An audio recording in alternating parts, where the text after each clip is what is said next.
Ռուսերենը աշխարհի ամենաայլատյաց լեզուներից մեկն է։ Ռուսերենում կան մեծ քանակությամբ բառեր,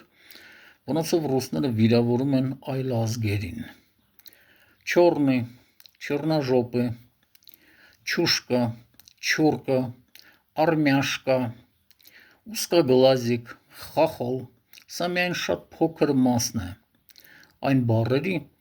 որոնցով ռուսները վիրավորում են այլ ազգերին։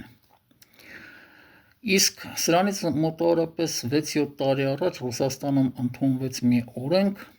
ըստ որի նույնիսկ ազգային ավտոնոմիաներում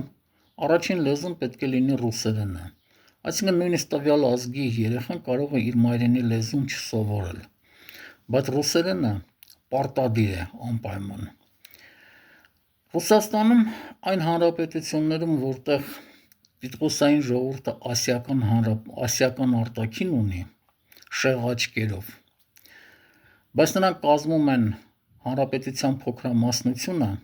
իսկ նման հանրապետություններ, ավտոնոմիաներ շատ կան Ռուսաստանում։ Նրանց երբեմն այժմ գործի չեն ընդունում զուտ իրենց արտաքինի պատճառով։